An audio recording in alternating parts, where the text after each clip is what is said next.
Hello, assalamu alaikum wa rahmatullahi wa barakatuh. It is December the 14th, I think. Yeah, 14. It's Monday morning.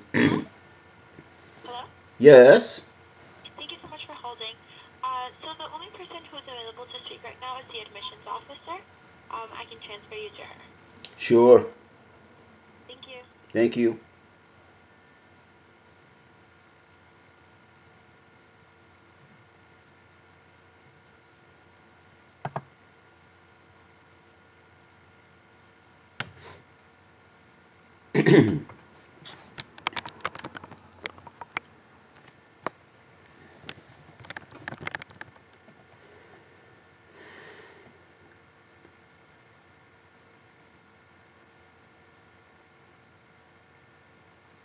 Hello.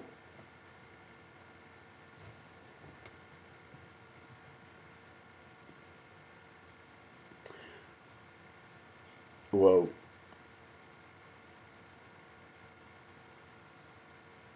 I am calling Georgetown University uh, undergrad for I try to speak to Charles Deacon, the undergraduate admission. Hello? Yes, Yes, can I have the student's number, the student's full name? Mohammed Shaban. How do you spell Chibon? Oh, let me spell also because Muhammad is spelled different. It's Mohamed, and middle initial S as in Sam, and the last name Shaban. Okay. And the number, you want in the number again? Hello?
Okay, what happened here? I'm gonna post that on my website. And you see, I just wanted to prove that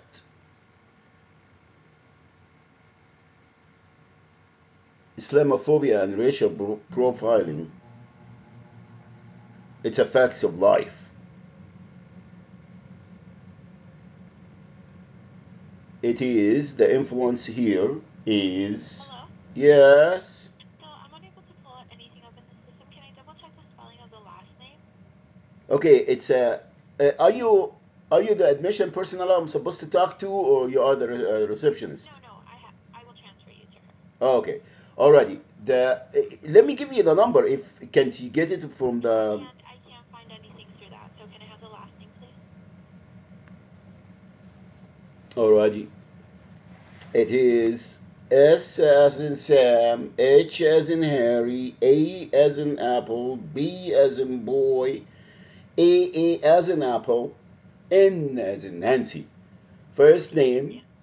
first name Mohamed.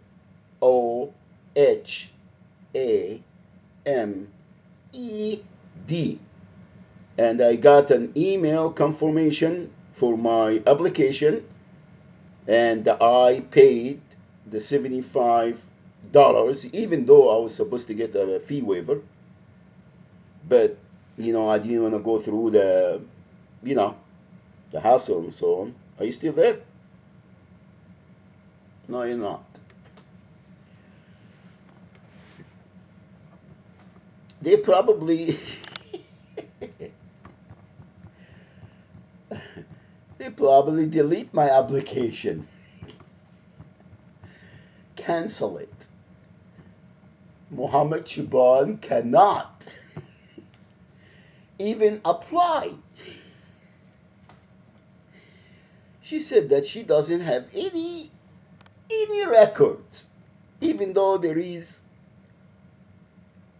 an email from Charles A. D. Cohn, Dean of Undergraduate Admission.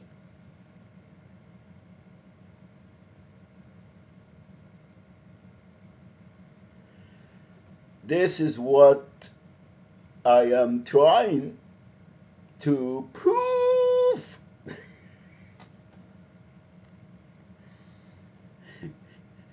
Mohammed Shaban will not progress in anything. Hello? Not even to go back to school. لا حول ولا قوة إلا بالله. لا حول ولا قوة إلا بالله. And he said that there is no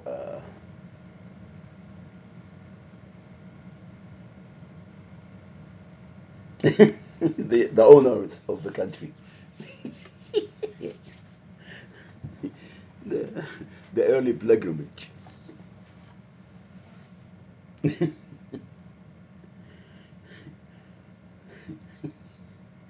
Anyway, I'm sorry. I'm just trying to make sense out of all of this and take it easy, so I won't get. Hi, this is Kate Timlin from the admissions staff. How can I help you? What's your name, ma'am? Kate Timlin. Hi, Kate. I thought I talked to you before. Okay. Okay, do you see my application number, or you don't have any records of it? We have up that you sent in the first part of the application. Ah, And I can see that you've applied for regular decision admission here at Georgetown. alrighty. Well, because I called and I don't know who I talked to, but everything documented because I'm calling from my Google Voice and a Hangout, and it's all, you know. Um, I am trying to get back to school. I am a disabled. I am 61 years old, and I am from California, Okay. and I am moving to DC. Okay. The sole purpose of my moving is to continue my education, namely in government university, Georgetown, to study international studies, to attend the international studies, hoping that to be a volunteer or work for the State Department. Okay. All right, and I've been trying to do that for the last 10 years, and I did not go anywhere just because of my name and my ethnicity and my religion. And I'm an activist. I already have my 501c uh, nonprofit organization, and I pay Uncle Sam, and I'm kosher. Okay. Okay, so I wanted to see if I am possibly gonna get a fair shot at this, because it is been impossible for me just to do the normal thing. For instance, getting food stamps, or CalFresh or what have you, or my Medicare. It been impossible to get anything just because who I am. Now I want him to bring my concern to the dean. I wanted to talk to him, To and the Dean of Admission? yes, ma'am, Charles Deacon Okay. or Deacon.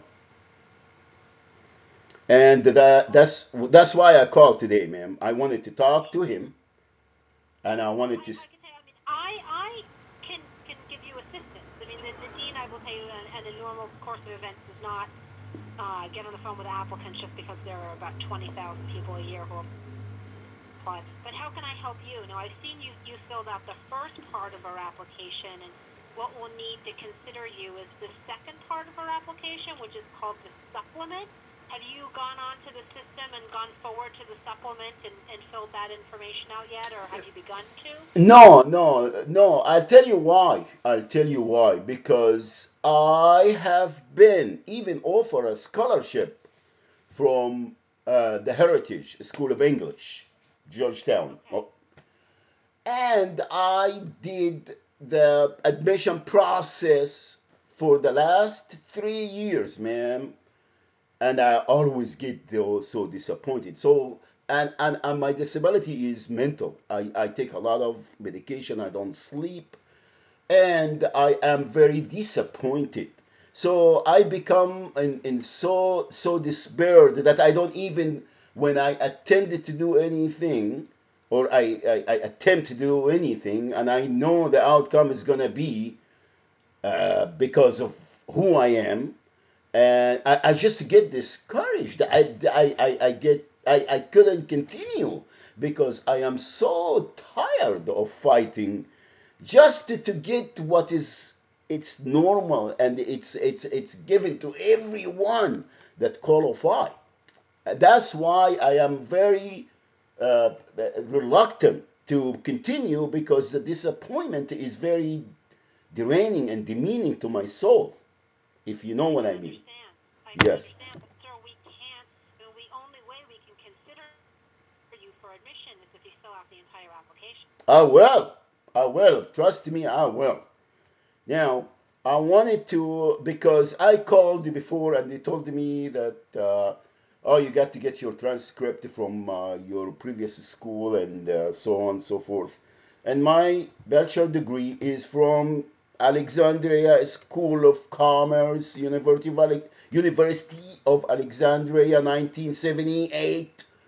And Okay. I had a copy of my transcript and everything, and it was taken from my storage here by the local authority here, the government, okay, because they investigated me because of my name and religion and activism, that to be a terrorist, and they did everything, and they took all my identity, even my American citizen, everything. Now, I tried to get it back from Egypt, but because of the political, instability there, it's very, and the time that goes back to 1978, they didn't have any e-records or anything. It's very difficult. I am still trying.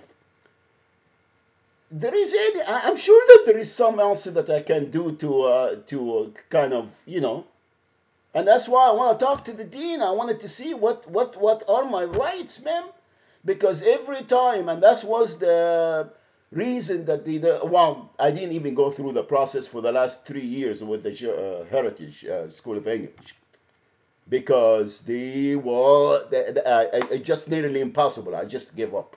I even volunteered, and I couldn't volunteer. Couldn't volunteer, to serve my country, you know. So Right. so now this is what the dilemma. I wanted some kind of you know explanation. What could I do in order to get to school, back to school, man? Well, I can tell you that in the normal course of things, when applicants, especially when they have a transcript that they don't have access to, because of either a political situation or because schools no longer go on and so forth, typically students who are not in the traditional age range for Georgetown, which is fine, but the typical age range here would be 18 to 22 years old.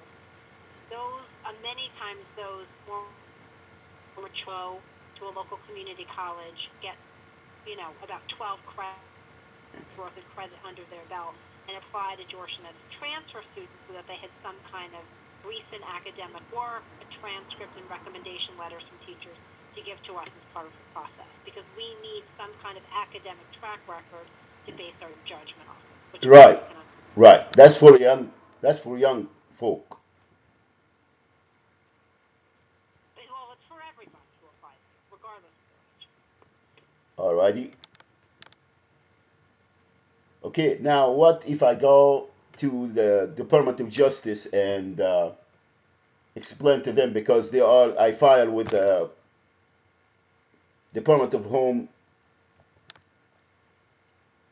Security about the loss of all my documentation. Right.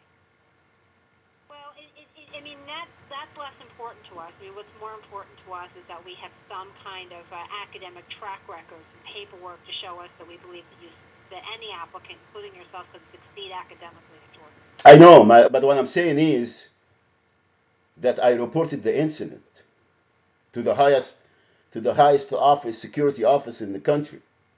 Right. Okay, so what if I get a copy or an evidence of that report that this thing was taken? You see, it's a catch-22. I can't get it from back home, and I can't get it from here because it was taken from here, from the government. So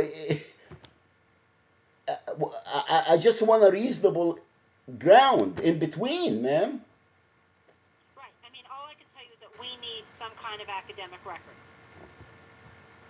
That's all you can tell me. I mean, that's what the admissions process is based on, is us admitting the very best academic candidates who apply to Georgetown every year. I mean, that's what it's based on. Alrighty, then can you bring my concern to the dean? I need somebody to come here that have more authority than you are. Sure. I will bring it to his attention, of course. And I have your name, and I have you on. We have your information in our system. And you have my email address, ma'am. We have you in Anaheim. Yes. Yes, PO box. That's but Yeah. the email address is most, everything you can, you can do Everything it that you by. put down on the application is what we have on file. Alrighty, I do appreciate your time. Thank you. Sure. Thank you. Bye-bye. Bye.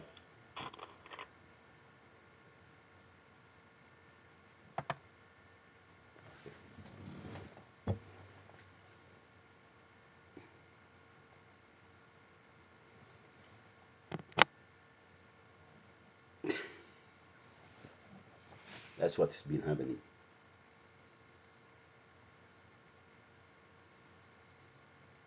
That's what has been happening.